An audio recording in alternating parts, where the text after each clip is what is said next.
and child protective services, and they won't give them back to their loving families because they're making money. This is a legal system that you're going into. And if you don't know the rules, you will be chewed up and spit out. If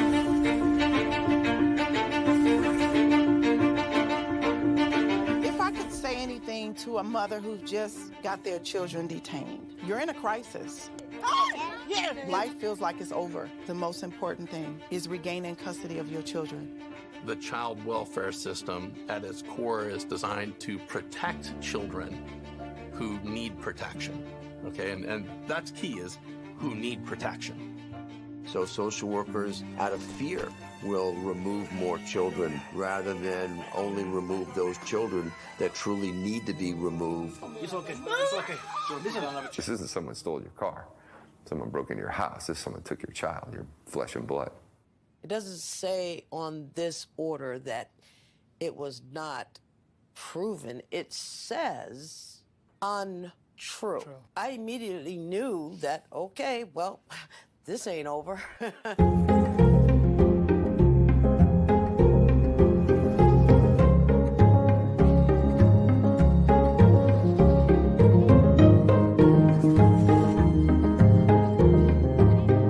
there signs there? Were there no signs? Did I miss them? Did I catch them? At this point, I honestly don't know.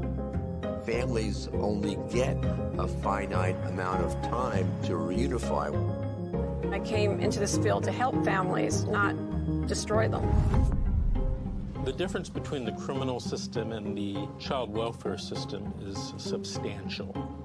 You have more rights as a criminal than you do as a parent.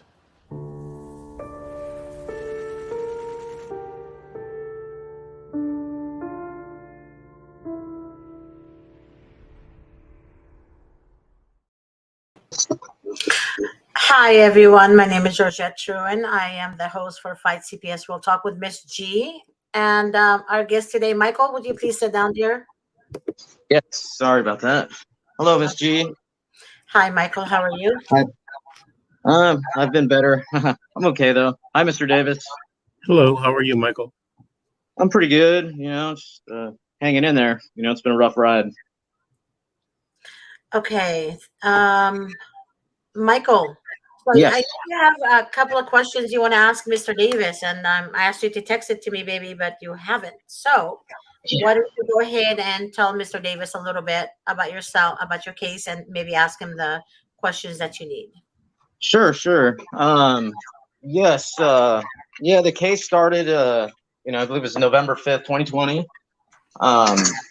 My ex-wife she had the kids, her two kids, my ex-stepchildren, because we were divorced, and then at the time, and my son, who was 4.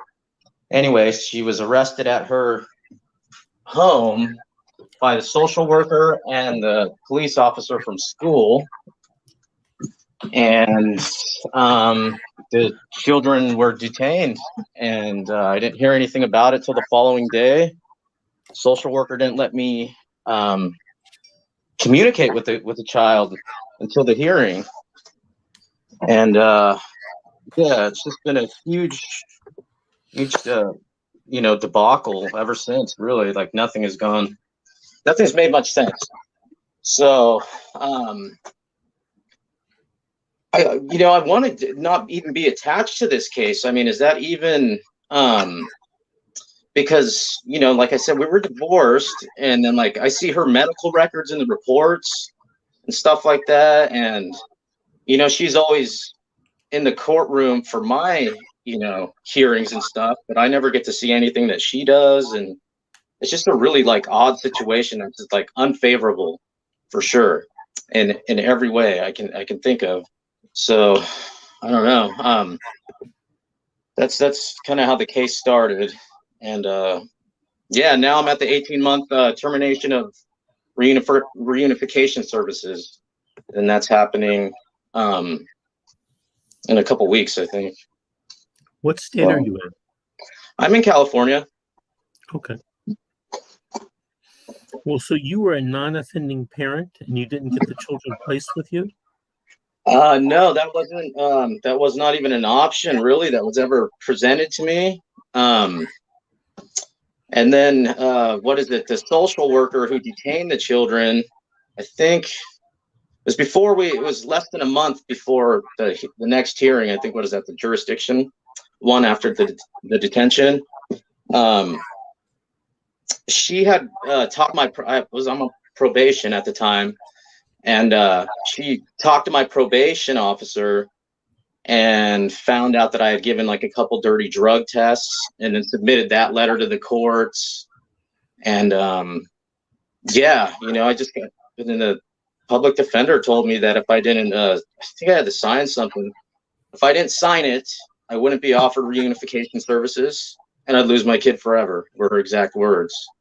So that's kind of what happened there. But then I had relatives from early on, we're talking like, the following week, after I found out, after the first hearing on the 9th, that we're trying to take placement of the child, because the social worker just was, I don't know, saying that they're not going to give it back to me. I don't know. Everything's happened so quick. Well, what questions do you have for me specifically? Yeah, I guess like at this point, because we've had what is it, however many hearings now, and I'm just not really getting even close to a fair shake. Like my service providers have mailed proof of my enrollment in classes and things like that. They get omitted from the report that goes to the judge. The judge, it's pretty obvious he has a bias against me.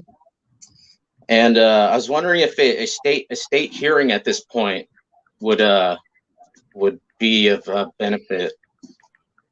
What do you mean a state hearing? I don't know. I heard there's an option to do a state hearing. When there's been issues within your local court. I may be misinformed. You're misinformed. Okay, cool. All right. Well, okay. So what would my options be right now? A lawyer didn't tell you that, did they? No, but the lawyer did. This actually brings up a good question here. So at the 12-month hearing, and it's just weird that in the social workers reports, in the service logs and things like that, there's all kinds of issues with my ex-wife and her parenting, just constantly throughout this whole thing. But I asked my attorney at that time, why would they, recommend, one, the child go live with the mother after everything in these reports, and why would the judge agree to it? And he said that at that 12-month hearing that they have to give somebody back to the parent, or the parents, or the kid gets adopted. So that's something I didn't think was true, but is it? No, it's not true. All right. Yeah. Okay. Yeah. So yeah, it's been a bad deal, and then that's kind of hurt a lot too, because I've scraped up a lot of money to get a private attorney, and this guy was gung ho in the beginning. He's like, I'm the new breed of attorney. We're going to hold CPS accountable and all that kind of stuff. And he did absolutely nothing. He didn't do anything I asked. He didn't do what the foster mother asked too before the 1 year status review hearing. The foster mom started communicating with me, sending text messages, saying that she had information regarding all 3 children, but my son specifically, that would halt the reunification process for my ex-wife. And I sent these messages to the attorney. He never really responded to them. And the day of the hearing, a foster mom came and talked to the attorney, and she specifically asked him to contact her, subpoena her so she could give this information. And he never did that either. So, yeah, I know it took a lot of wind out of my sail there. I was feeling pretty good about my chances, especially since I've been in compliance, with these things. And Yeah, I just don't know what to do at this point. I'm like really like I'm feeling pretty deflated, and um, the judge and there's all kinds of antics and things that have been going on with the social workers, which I'm sure you guys all um, I've heard them all before, but still it's so yeah, I don't know, in a roundabout way. So okay, so we know that he lied to me there. I did file a report to the bar, um, concerning his conduct. I haven't heard anything back on that, but yeah, I don't know. I don't really understand what the grounds are to terminate my reunification services, or even why the kid's not back with me right now. That's the weird thing, and Have it's you ever, Mhm. have you ever had a trial? No, I have not. That's why you don't have your kids back. Yeah, and then we did you know what, it was a contested 388 during our 6 month review. We had one of those because they were switching my domestic violence services to anger management. Well, wait, Um, hold on a second. Sure. During your 6 month review, you did a contested 388. Yes, I did. Okay, so Georgette, I don't know if you remember this, but I was explaining this to you the other day, and it has to do with burdens of proof. All right. Evidence in a case and the evidentiary burden are extremely important. Here's the problem. Most parents don't even know what that is. They think that they can just argue the law and they're going to win. And I wrote a message to Georgette, and it said this: in order to win a case, you must have the law plus evidence. I said, if you just have the law, you're probably going to lose. If you just have the evidence, you're probably going to lose. You need the law plus evidence. And you see, what happens is when you go to these hearings, unless you and your attorney demand to have a trial, the only evidence in the court is the social worker's report. Whatever your attorney says or argues, by law, is not, let me repeat that, is not evidence. So the social worker has law plus evidence. You have law plus no evidence. Who do you think is going to win? Obviously, the social worker. Right. And here's how you solve that problem. You have a trial where you produce witnesses and documents to testify against what the social worker is reporting or recommending. Okay. Now, listen, many years ago, I used to be a court-appointed attorney. And sometimes the incentives are that the court-appointed attorney doesn't do a trial. Right? Okay. So I'll give you an example. When I was a court-appointed attorney, this is over 20, 25 years, 25 years ago, seems like. You get paid the same whether you do a trial for Michael Cardina or you don't do a trial for Michael Cardina. Now, knowing that, what do you think is going to happen, Michael? Oh, they're going to take the easy way out. That's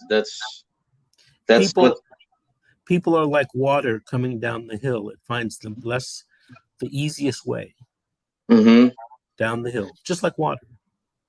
Absolutely. So totally get that. And I've seen it in my case. There's a person that I have been talking to for several weeks. This person is not a client of mine. Okay. And she calls me up to get advice and tells me, well, I'm going to hire you. And I tell her, the most important thing in your case is that if the kids aren't going to be returned to you, that you have a trial. I don't think she ever caught on to that. She never really understood what I was saying. All right. So I'm telling you now, if your 18-month hearing date is coming up, Yes. You better have a trial. Now, here's the other thing is, I got off on a tangent, burdens of proof. Sorry, I kind of led us through that. It's been sorry about that. It is an absolutely the worst strategy in the world at a 6-month review date to file and try to have a hearing on a contested 388. Worst strategy in the world. Let me tell you why. Let me tell you why. On a contested 6-month hearing, the social worker has to prove that the children can't be returned to you safely. Okay? Social worker has to prove that. If you go forward with a contested 388, you have to prove 2 things. That it is in the best interest of the child to make that change, and there has been a substantial change in circumstance. If you don't do that and you lose, the judge will probably automatically apply that finding to the contested 6-month review hearing. So I've been seen many cases where the judge will ask somebody, Mr. Jones, are you sure you want to have a contested 388 at this 12-month date? Because, Mr. Jones, if you do, the burden's on you, my friend. So you don't want to ever do that. I was talking to someone the other day. They're getting ready. They're in the same place you are. They're about to have their reunification services terminated, and they want to file a 388. I said, no, don't file a 388. That's the wrong thing to do. But it's kind of a knee-jerk reaction. People, they talk, they watch my videos, and they take things out of context. Mm-hmm. Those people that call me on the radio and you see snippets on YouTube, you don't know the whole fact, all the facts in the case and all the law. There's a lot of nuances, I've noticed in these court cases. And first of all, those YouTube videos, they're edited. I have an editor that edits them for YouTube. Mm-hmm.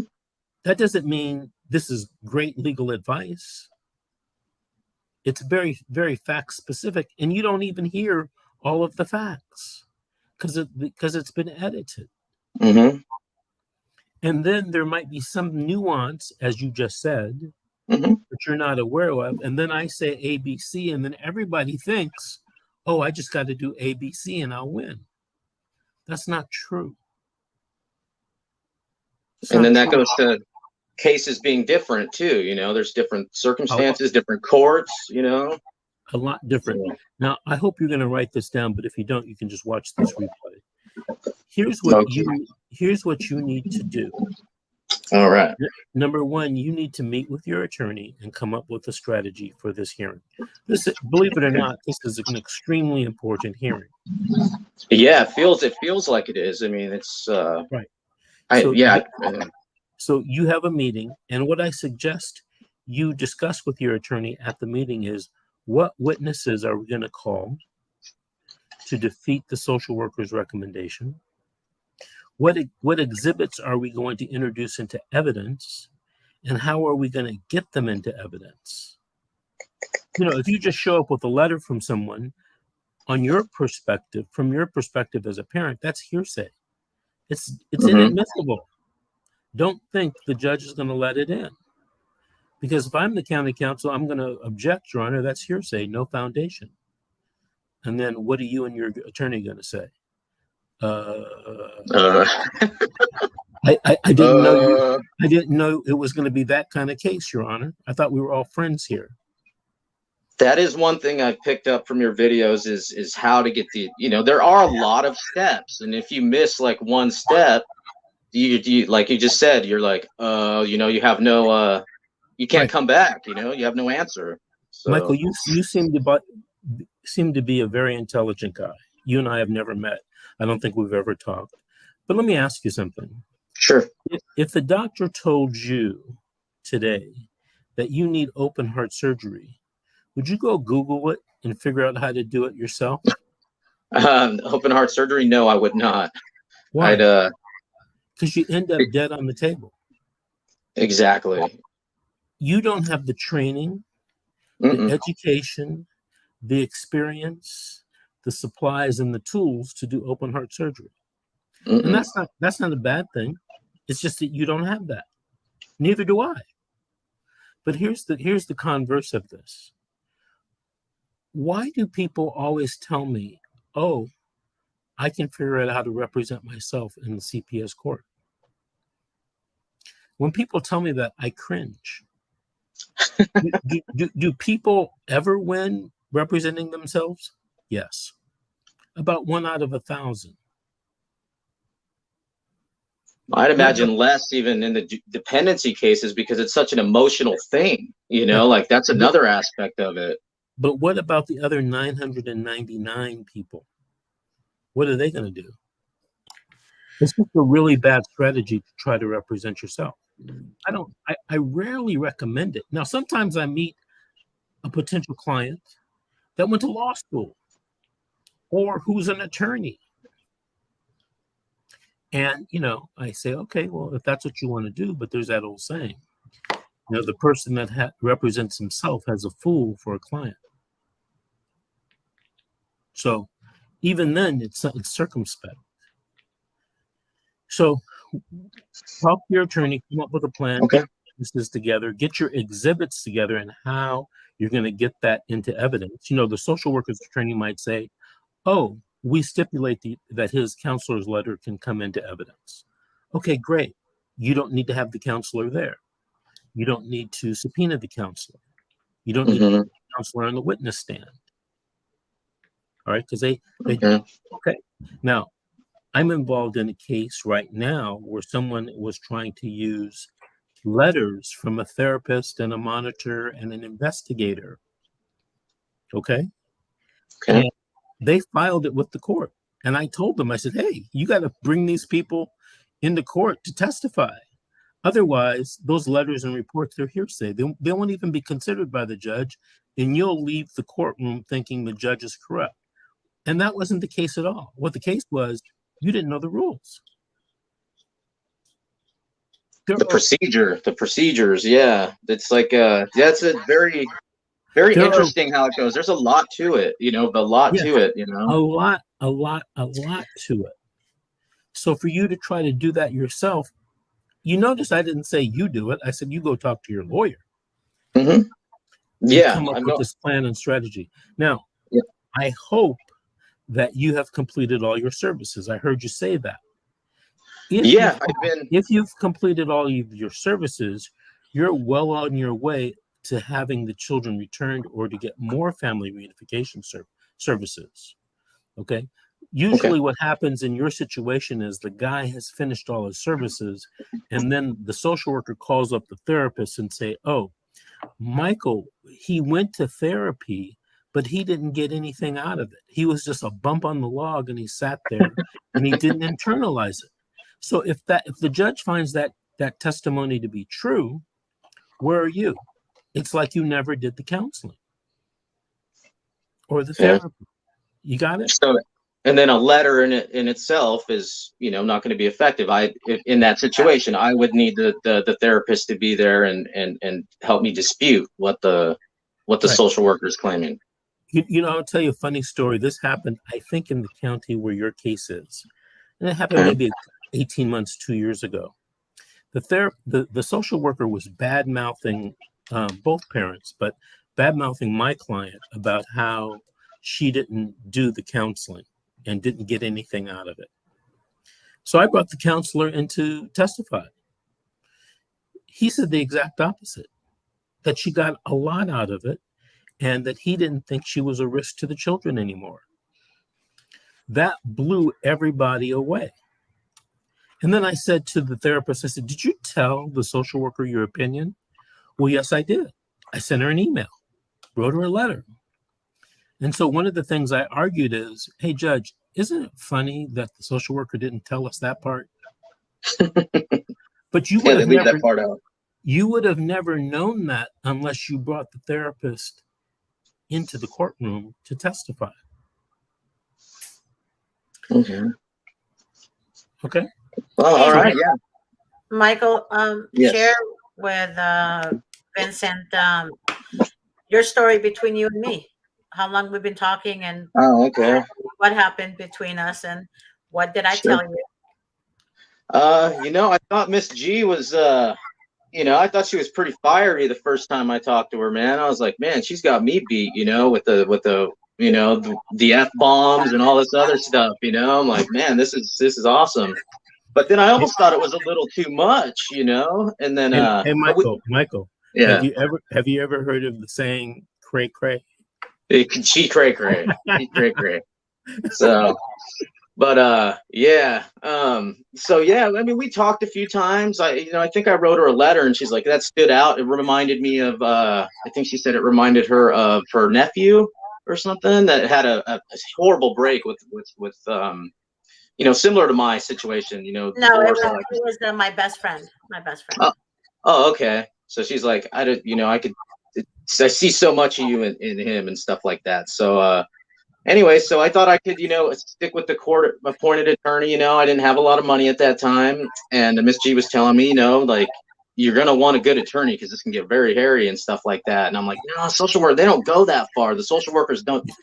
No way. I'm a good parent. I'm okay. Like, I'm not a bad guy. And then, I think after that 1 year review and the judge, returning the children back to the mother, I called her and I was like, but I'd experienced all kinds of stuff in between that. That's just like, I couldn't even make it up if I wanted to.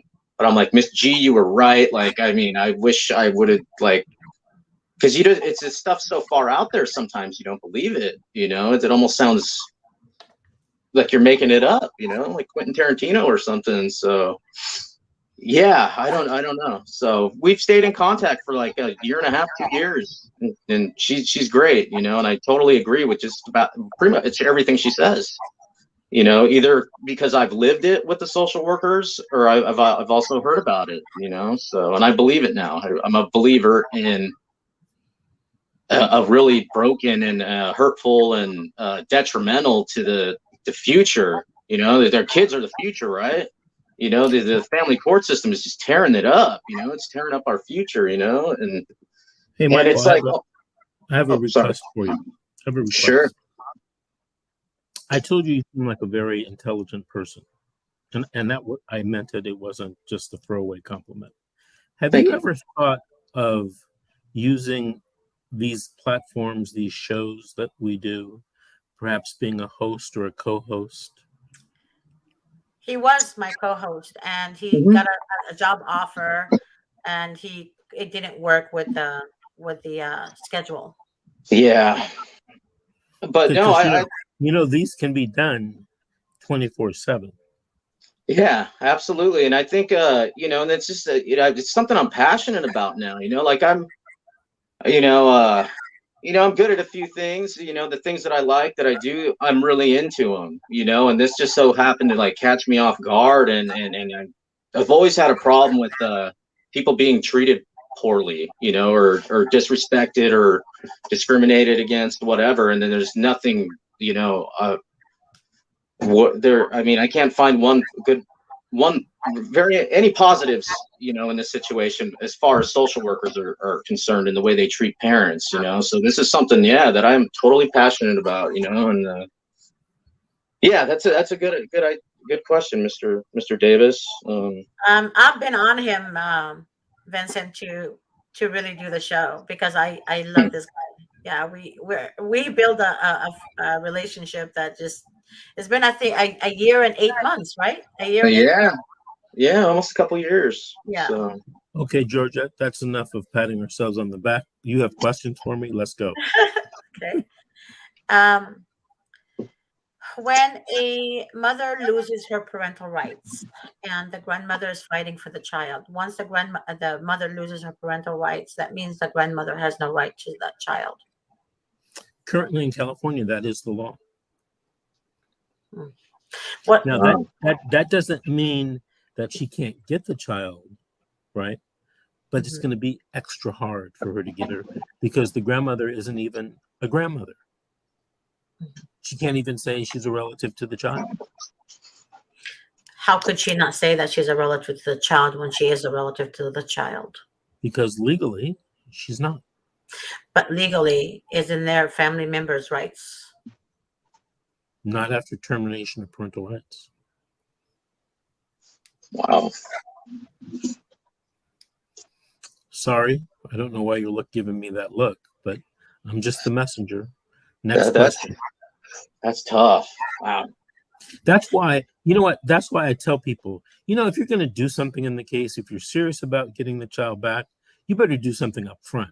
Don't wait to the back end and be surprised, oh, you got screwed by the social worker. Don't wait for that. It's going to be too late. Do it up front. It reminds me of a case in Orange County where I represented the mom, and I met with the mom and the grandmom, and I said to them, where are the kids placed? Oh, they're placed with grandma's sister. And right then I asked him, okay, do we trust grandma's sister? Of course we trust her. She's going to give the kids back to us. It's just taking some time. And I said, Grandma, if I were you, I would get the kids placed with you right now. Now, this is the beginning of the case. A year and a half goes by. Grandma's sister breaks with the family and decides to adopt the children. Like, F the rest of the family. I'm adopting these kids.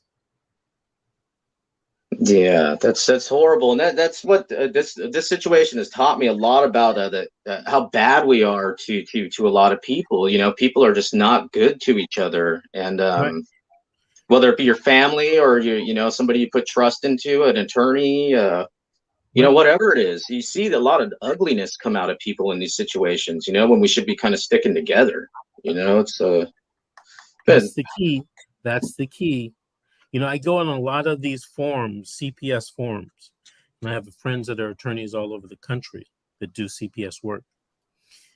And, I'm really not a controversial guy. I give out information, I got experience, I got education.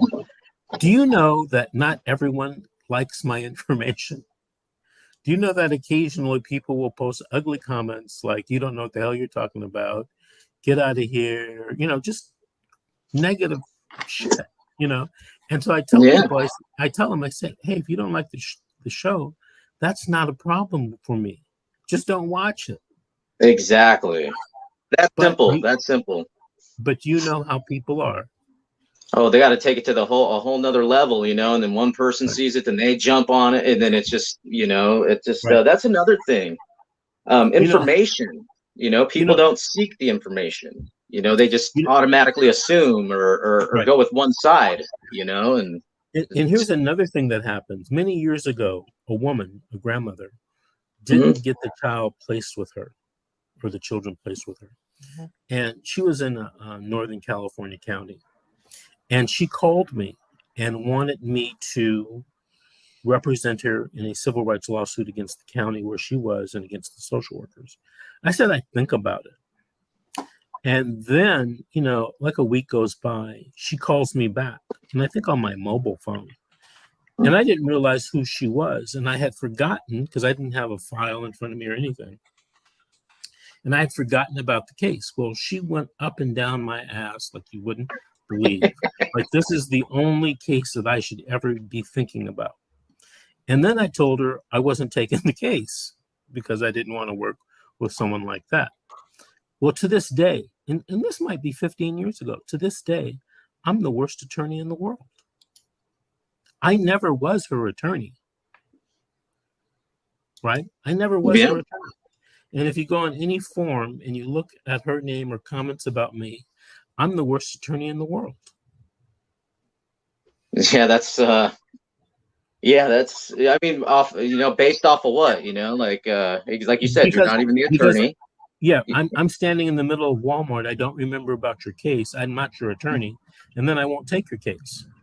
So they got to channel all this energy into their negativity about another person instead of I don't know, analyzing the situation. That's what I've had bothers people me. allegedly. I've had people have allegedly been told not to hire me, and I've had many people come back to me after it was too late and say, hey, Davis, I should have hired you. This lady, she didn't know what she's talking about. You can say a lot of things about me as a human being and an individual, but to say I'm not an expert in this area, you can't say that, because I am. No, I feel that, and then another thing, I just, you guys are, I think, just beautiful people for actually bringing awareness to this situation and trying to help people, because a lot of people shy away from this particular topic. And, okay. yeah, man. Let's go to another one, because we're almost out of time. Why, if a mother has four children, why does the county only give them back a couple of children and keep the rest? So basically, you will give the mother the oldest ones and then leave the youngest one in CPS custody. Why is that?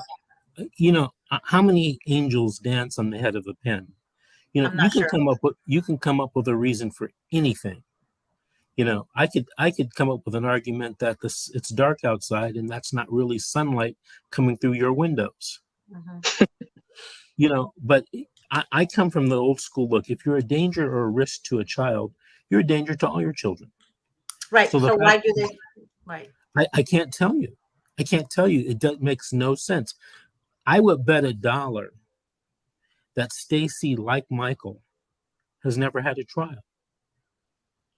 So she never proved that she can get all 4 of the children back. Another question. Why is it that the non-offending parent always loses the children? Basically, there's a domestic... They don't always lose the child, especially if I am representing them. Now, here's the thing. Sometimes people tell you, hey, I'm non-offending. And then you get the file and they're offending. They're not non-offending. So people use that term very loosely. Well, it wasn't as serious as the mother, Mr. Davis. That's why I said it was not offending. Okay. See, look at Stacy says. Stacy Smith says, I never had a trial. Stacy, that is why you don't have all 4 children. Because if you had a trial, you can prove to the judge that all the children should be returned. Remember the Vince Davis rule. If the social worker says something and you don't agree with it, the only way you can win, the only way, is to challenge the social worker at a hearing or contest a trial.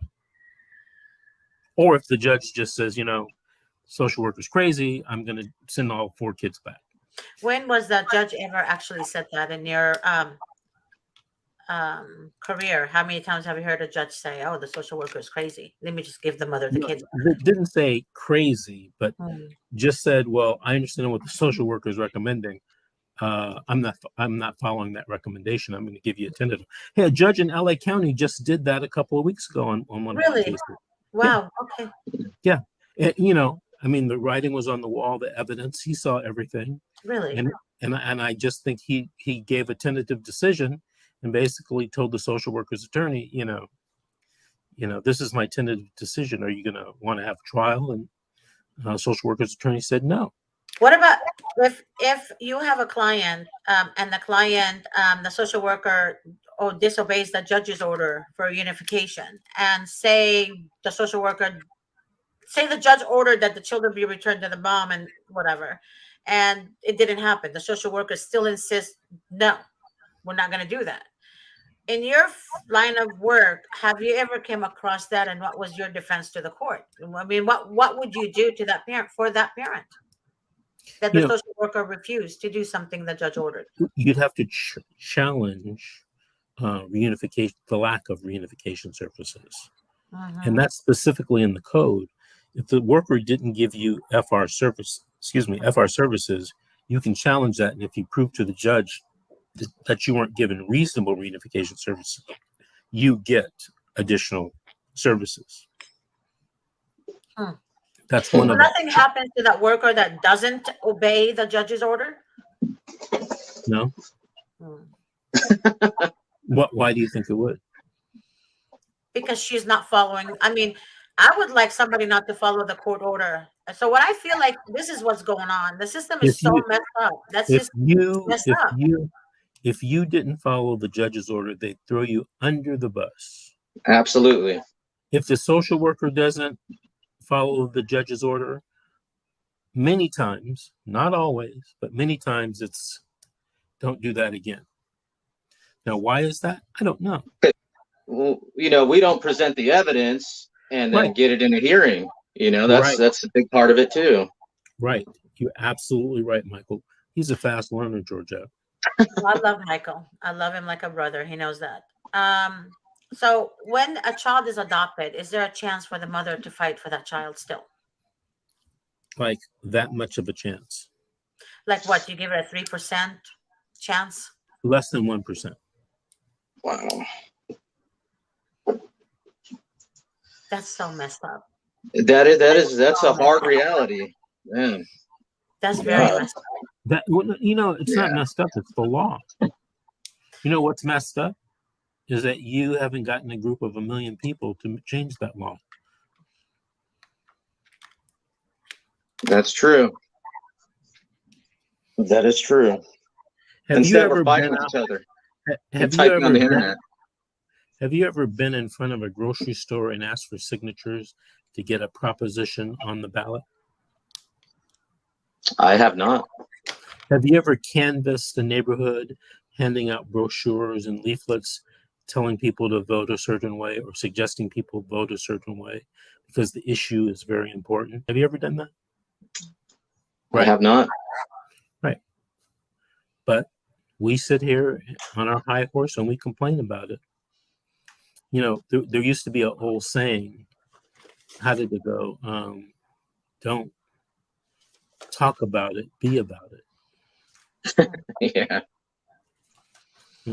Everybody talk is cheap, blah, blah, blah. Everything's bad. Everything's corrupt.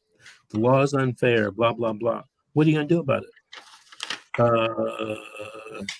Right? Yeah, it's either put up or shut up would go into that one too, Well, Right. do something. Yeah, exactly. Put up or shut up. I once talked to a person, this was years ago, I once talked to a person that was an advocate to reform CPS. And she told me something very interesting. She told me the hardest thing is to get parents, especially parents that have been screwed by CPS, together to vote.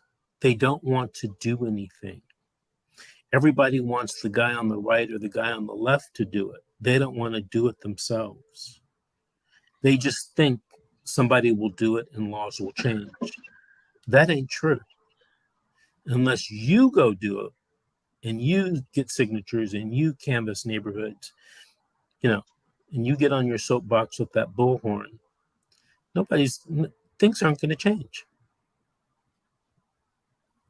That's very true. I caught myself venting. I think probably about 6 months ago, I was, kind of, complaining about this, the social worker, this, that, and the other, and I was getting screwed. And then I think just like after a couple minutes of doing that, I was just like, and then, I think it was my girlfriend asking about, and then agreeing with me about it. And I was just like, you know what? I don't want to talk about it anymore. Like it's time to actually, try to, change it, like on a bigger platform. And then, like you said, hitting the streets, I think there's something, I don't know. I just kind of envision that, just the people putting the emotion and the time and the work into it. How positive that would be. Instead of just like, oh man, this sucks. So I got caught in that mindset for a while. Right. And it is a mindset. Look at what Stacy Smith just posted. Scared to fight with them and have it backfire. They are too powerful. Well, Stacy, some would say, I understand you. Some would say, then you're never going to make the change. Yeah, it's been hard because I have been fighting with these guys, but sometimes we give power to someone. We allow them to have that much power. Mm-hmm. And the thing about it is, when you allow someone to have that much power over you, they're going to succeed. And the only way to allow them to have power over you is when you stop doing what you need to do to fight. And I'm not saying use physical, harm to them. I mean, I want to be very specific when I say fight. You fight with knowledge. Like Davis, when he goes to court, he knows ahead of time what strategy he's going to be using to win that case. And he has to plan for that strategy. You know, he has to make sure that every base is covered. So when you fight against them, you have to use knowledge and you have to understand how to go against them, because no one should have that much power over any human being. And I understand, Stacy, what you are saying. Again, a juvenile dependency attorney is very important in matters like this, that understands how to fight for your rights and to get your kids back.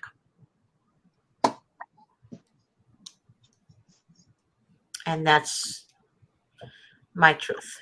That's just a fact, you know. And like I always want to say that, like, it's so, I mean, you can have all these great ideas and know it, but if you don't know how to execute them, you know, then you're pretty much screwed. And then what happens, you know, I got to always say this with these cases, you're like, you know, you might be in the right, but then you're, you know, to present that in a controlled manner and not be so emotional is huge, man. Like, because it does get, like, you know, it's very difficult, you know, to talk about these things, you know, sometimes in like a controlled environment, like a courtroom, you know. But also, Michael, I have noticed this. When you're emotional with demonic people, okay, when you're emotional, oh, they love it. See that as power. That they have power over you. I look at people and I tell them, you almost have to have a poker face when you're in court. You cannot show any sign of emotions. You cannot roll your eyes. You cannot lift your eyebrow up. You cannot look at your, you know, the other party. You have to literally have a poker face on and answer yes or no. But what I've noticed, people, they don't just answer yes or no. They actually want to waste the time to explain. And sometimes talking less is a lot better than when you speak more. So, and that's why it's important to have an attorney. Like I said, it's very important. And oftentimes people listen to other people for advice. And I tell you guys all the freaking time, stop getting advice from people who are not attorneys. They're not attorneys. They didn't practice law. They haven't gone to law school. And even if they've gone to law school, what kind of attorney are they? Some people ask criminal law attorneys. Criminal has nothing to do with juvenile. They don't. Hey, folks, I have to go to another appointment. So thank you very much. And Georgette, if you want to do this again tomorrow, let me know. I can't do it tomorrow because we have 3 shows tomorrow already. Okay. You guys can keep talking. I'm just going to remove myself. Okay. Thank you, Mr. Davis. Okay. So like I said, do not ask the wrong attorney for advice, people. Please do not ask the wrong attorney for advice. Absolutely not. Yeah. And yeah, I mean, I'm a product of that, you know. Well, my girlfriend and I my girlfriend at the time, you know, she found them, and then we kind of had to, you know, come up with the money and all that. So it was, I don't know, a little bit of a different thing, you know, because I would have, yeah, especially after that 1-year hearing, if I had, you know, things were different, I would have immediately. We can always go back and look. I would have definitely hired somebody like Mr. Davis or Miss G. Actually, you gave me a referral to a guy in Reading who was the only other, the only other attorney in this area within a 100-mile radius that had the juvenile dependency like certification. Right. So, yeah, you got to. That's another thing. That's very important. It's not. See, the focus is not who or which law firm you go to. The focus is getting the right attorney. Make sure that the attorney understands juvenile dependency law matters. Very important. And oftentimes I get people who say, oh, I hired the wrong attorney or a family law attorney or whatever. And then they come back to us towards the end of the case or when the case is already freaking messed up so badly. And they expect a miracle to happen. You know, and most of them, what I've noticed is some of them, I shouldn't say most of them, some of them lie. Some of them share the wrong information with the attorney. And you have to understand, you have to be as honest as possible with the attorney. So if a girlfriend makes a report against her son's girlfriend and the son's girlfriend loses the child and her son loses his child, but you never disclose the truth to begin with to the attorney. Never. So it's kind of like people say, all kinds of things, but they're not being truthful to themselves or their attorney. And that's very important. I can't emphasize enough how Well, important and that it is to share with your attorney everything. in that case, when you do that, I mean, you're almost like, lying like a social worker lies. Like, I mean, what's the difference at that point? You're lying to your attorney, then you're lying over here to the social worker. I mean, I would think that's almost like we're, just as bad. So yeah, if there's one person you can be honest with and you need to be honest with, that is your attorney, because you pretty much pay them so you can. Yeah. You want the best. What is it? I said this about the attorney that we had. I was honest with him and tried to give him as much information as I could so he could succeed. For me and the kid.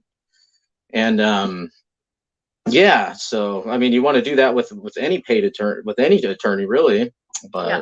But again, do not hire a family law attorney. I have seen no, it happen over and over again, and don't expect a miracle to happen. And even if you do expect a miracle to happen, you're going to pay a lot of money for that miracle to happen.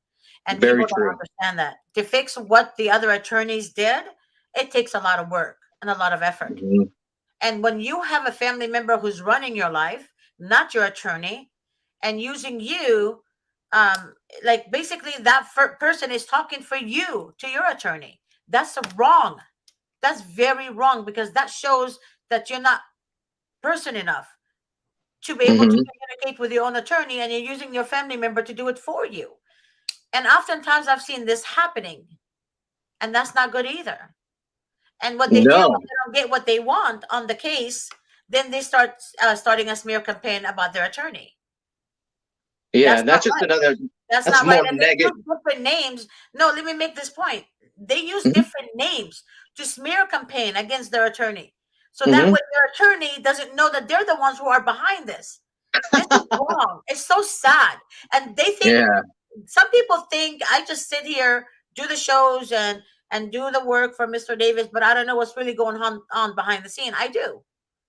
I do. I know who you are. So people don't get it. Don't start a smear campaign over your attorney because you didn't do what you needed to do from the beginning. That's wrong. That's so childish and ignorant and foolish. Hmm.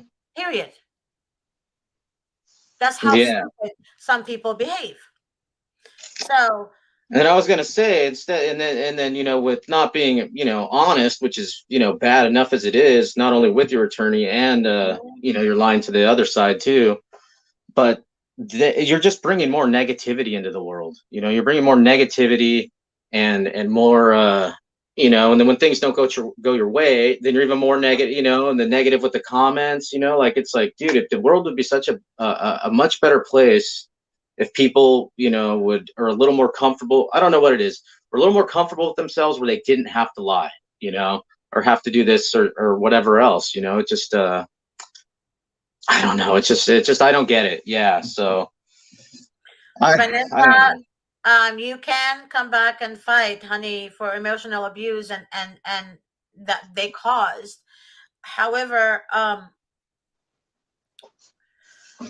people sue them all the time. However, it's going to cost. It's going to cost, because filing a lawsuit costs a lot of money. And again, just filing your own paperwork alone is like almost $1,700. Just think about it. And when you're That's filing, true.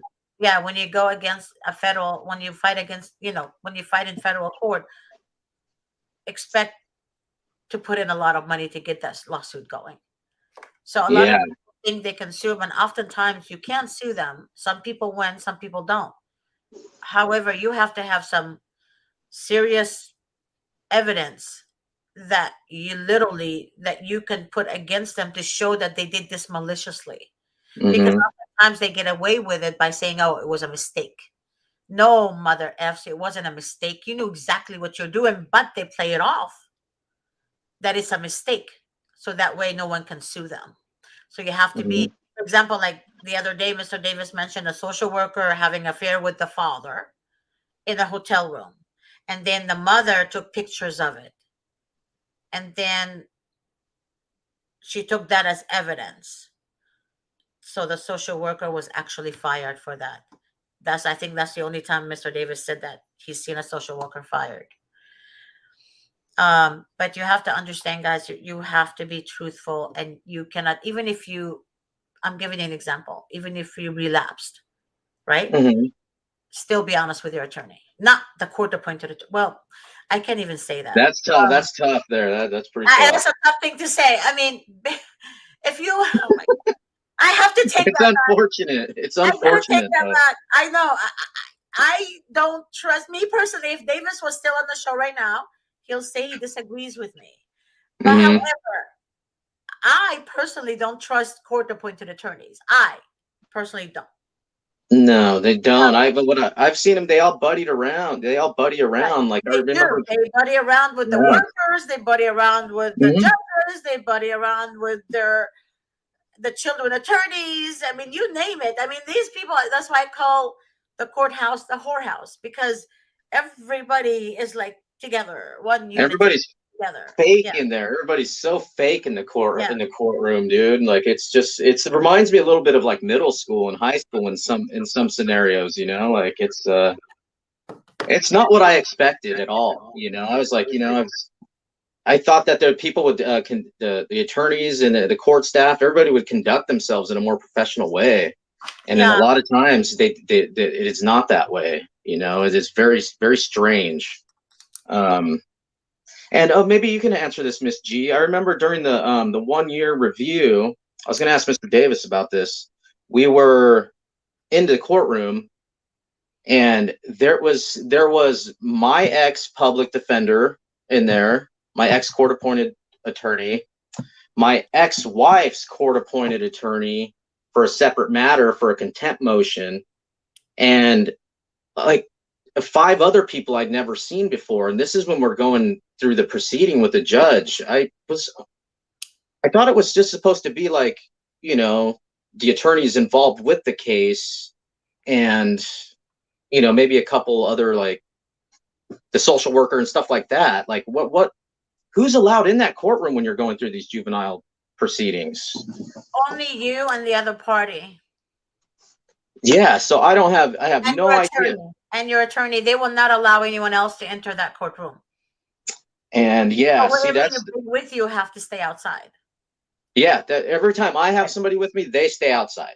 You know, no, like I can't even get So, but that was just really weird, and it was right before our case was called that the old attorney, my old public defender, and the my ex-wife's public defender, because it was like my own lawyer, you know, to get the, you know, my motion of contempt across. So I went head to head with this guy.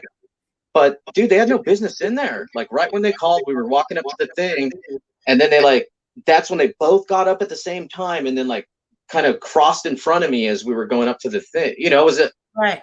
The little games that the social workers like to play with me, you know, stuff like that. Yeah, but there's more.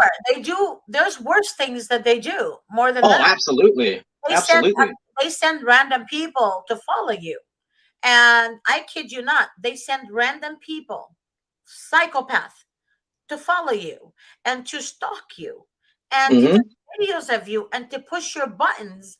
And I mean, they do so much that I have seen, like literally numerous videos of people that actually share those things with me. Numerous. Yeah, I think I sent you a picture of a vehicle that was, you know, following me when I was leaving the visitation center with, you know, when I was visiting my son. And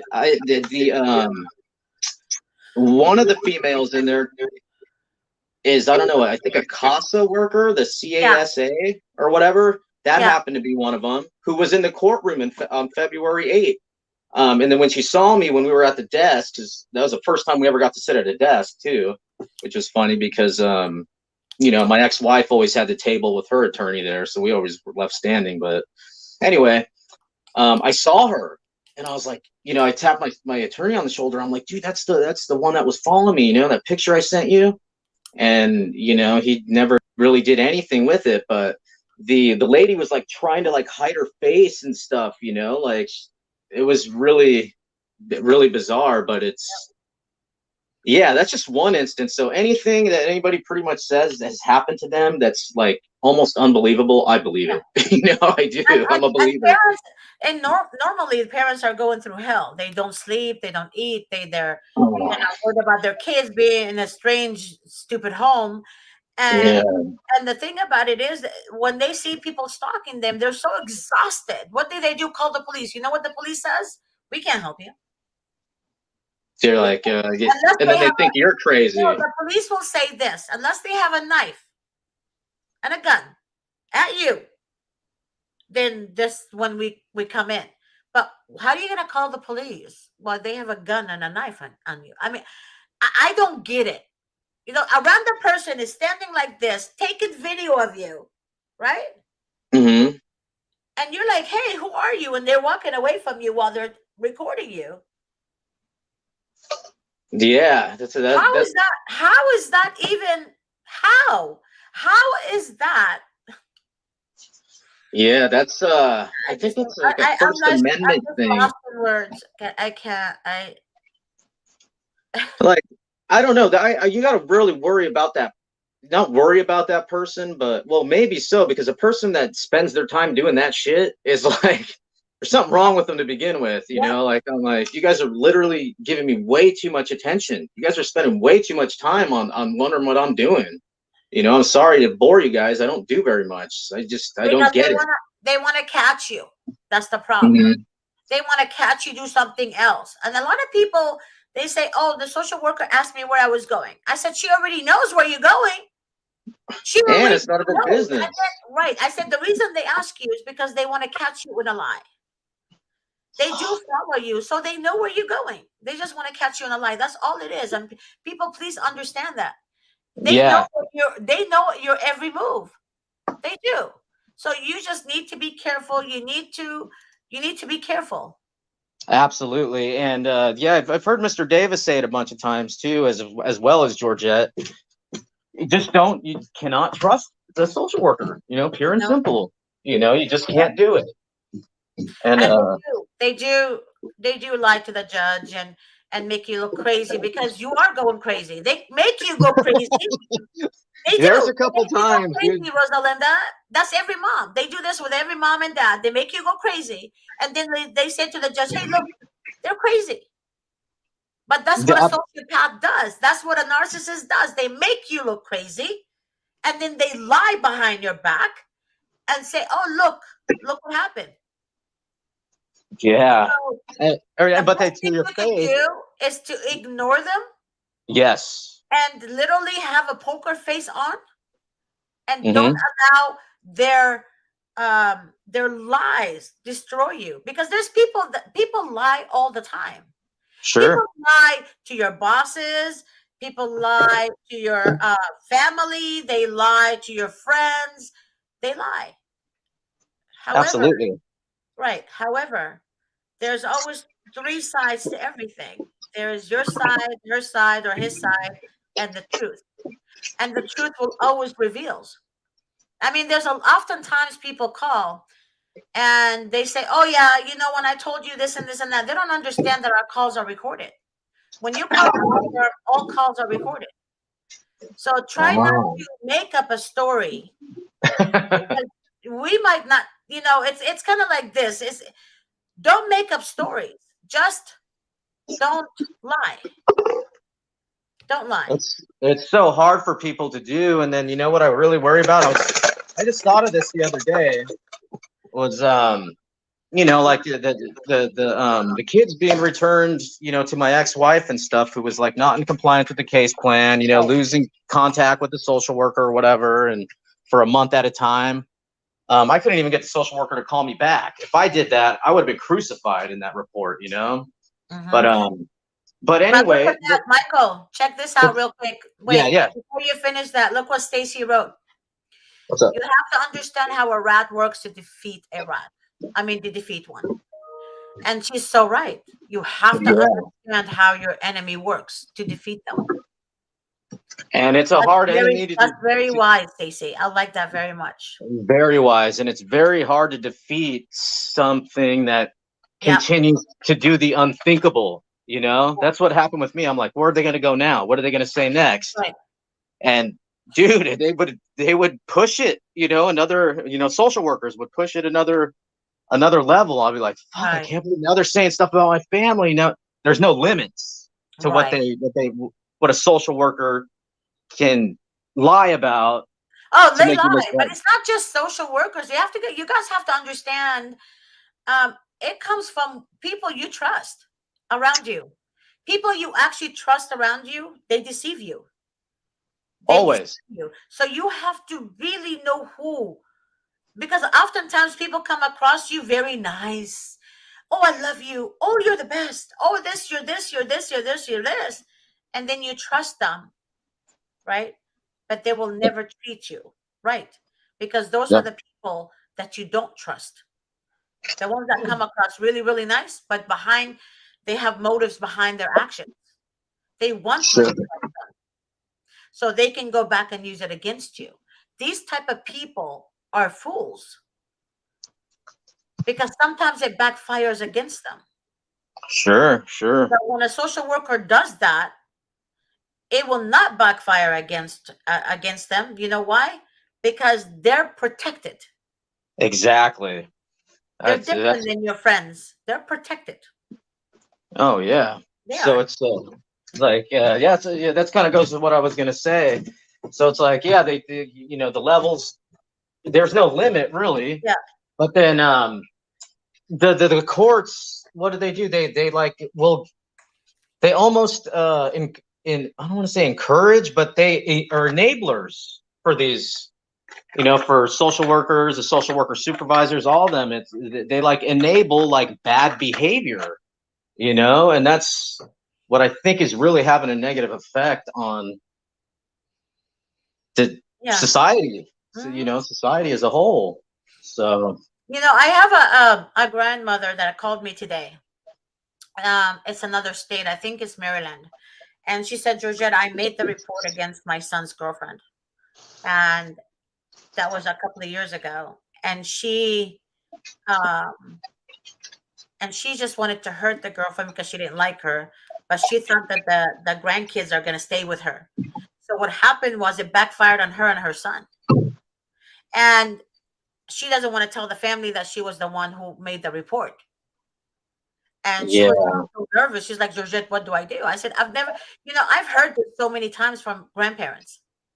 I've heard this so many times. And they act like, and she told me, she said, I have to pretend that my son is the victim, even though I'm the one who made the report. But then she told the family it must be somebody else. But what people don't understand is that the social workers record your voice. I mean, sorry, when you make an anonymous call, mm-hmm. record the whole conversation. An attorney can subpoena that record. Sure. And they will know who made that report, who made that call. So oftentimes you guys you think you know what you're doing, but you really don't know what you're doing, because at the end of the day, you're hurting the grandchild, right? So Yes, I tell people this: don't worry who your son is with or who your daughter is with. You need to protect your grandchild, but that's not the way to do it. Lies and manipulation and deception is not the way to do it, because they will always backfire on you.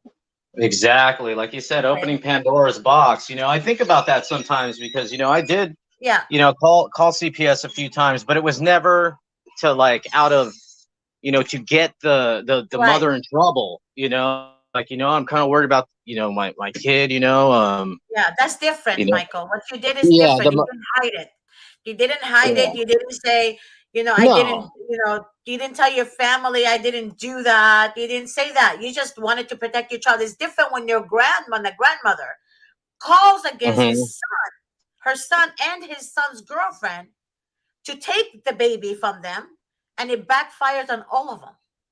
Yeah, that's just stupid. That's Okay, very, what is it? Narcissistic, you know, very selfish, you narcissistic. know. That is correct. And then yet they play the game and say, "Oh, right, don't do that, don't do that, don't do that," and then they're doing it themselves.